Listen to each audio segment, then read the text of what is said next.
Assalamu alaikum and very good morning dear students. This is our sixth video lesson and second for chapter 3, and our chapter 3's name is decimal numbers. Today's topics are conversion of decimal numbers into fractions and percentages and rounding of decimal numbers. Dear students, please open your mathematics books, new countdown, book 7. By the end of this lesson, you should be able to convert decimal fractions into percentages, express decimal numbers as fractions, and rounding off of decimal numbers. Conversion.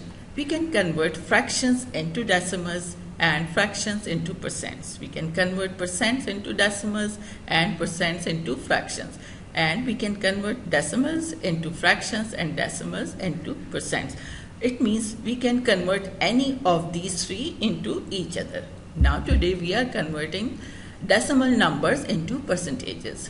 To convert a decimal number into percentage, first convert it into fraction, then multiply by 100%. Examples: 0.49. When we convert this into fractional form, it is 49 upon 100. It is 20 number because the decimal is after 2 digits. So when we multiply it by 100%, the answer is 49%. 8.7, it is equals to 87 upon 10 in fractional form, and multiply it by 100%, so it is 870%. 3.51 in fractional form is 351 upon 100, and when we multiply it by 100%, it is 351%. I hope this is clear to all of you. Now conversion of decimal numbers into fractions. To convert decimal numbers into fractions, first write all the digits as numerator of the fraction. The denominator has a power of 10, which depends on number of digits after decimal point in the original number, as we did earlier. Okay. Examples: 0.3, decimal is after 1 digit, so it is 3 upon 10. 0.03, decimal is after 2 digits, so it is 3 upon 100. 0.003, so decimal is after 3 digits, so it is 3 upon 1000. Now it is 2.579. We have to write all of these numbers as numerator, so it is 2579, and because decimal is after 3 digits, so it is 1000 here. Now this is 41.20357. So we will write all of these digits over here, and 100,000 will come as denominator. Now rounding off decimal numbers. We round off decimal numbers up to desired decimal place. Examples: 26.376.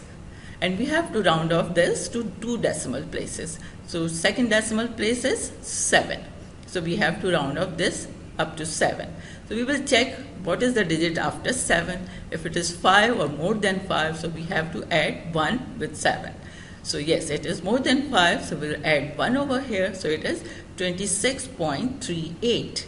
And we will not write 0 over here, because here writing 0 has no value. You know this.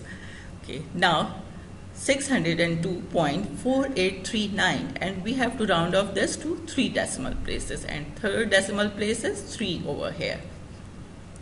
So now this is 9. Obviously it is more than 5, so we will add 1 over here with 3.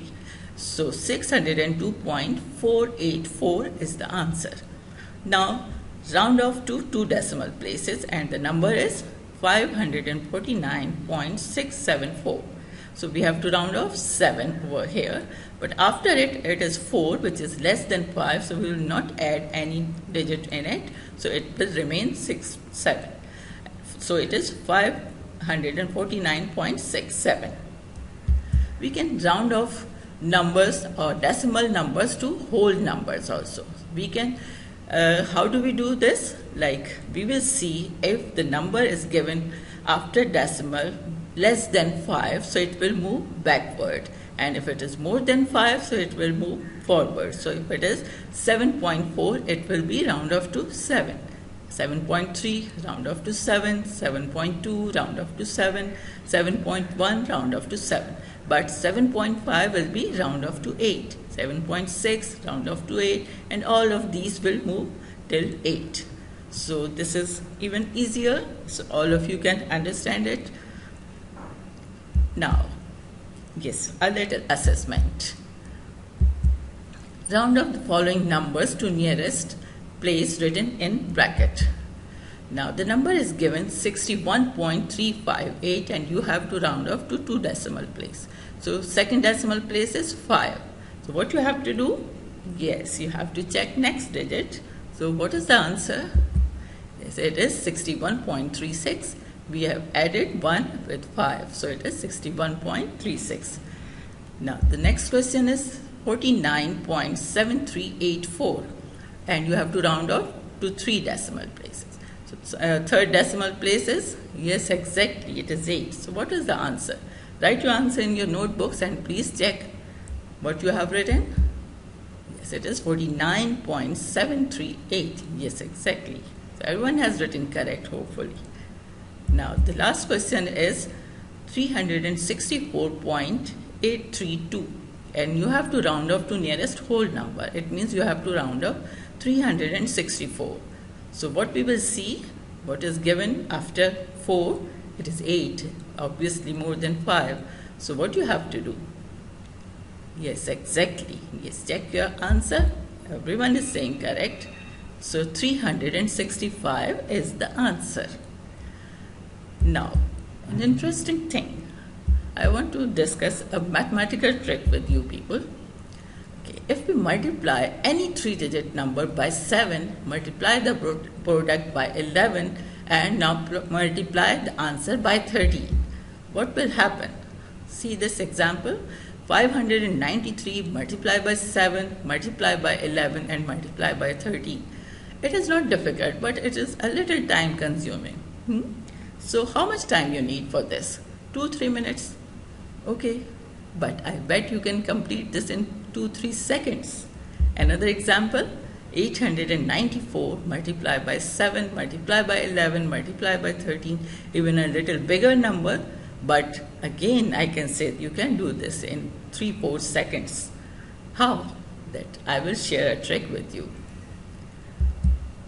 See, the answer of the first question is 593,593.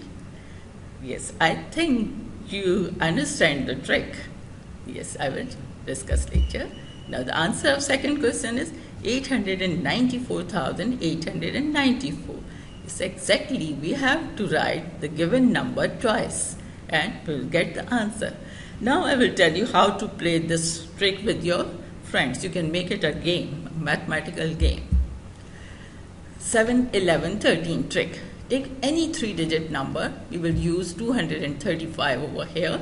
Now write down that number twice on a piece of paper. So write down 235,235.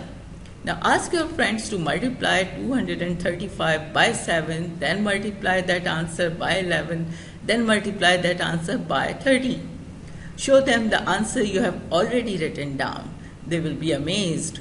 Now it works for any 3-digit number. For example, 789 would be 789,789. Isn't it interesting? Yes, exactly. Now, summary of today's lesson. What we learned today? We did conversion of decimal fractions into percentages, express decimal numbers as fractions, round off decimal numbers. Now, with the help of this learning, you can easily complete your written assignments. And your written assignments are task number 1, question number 4, exercise 3, page 44 of New Countdown 7. Your task 2 is question number 5, exercise 3, page 44 of New Countdown 7. And your task 3 is question number 10 and 11, exercise 3, page 45 of New Countdown 7. Your task 4 is question number 12 and 13, exercise 3, page 45 of New Countdown 7. And your last task is question number 1, 4, 8, 9 and 10, MCQs 3, page 46 of New Countdown 7. I hope you enjoyed today's lesson. Allah Hafiz and keep practicing.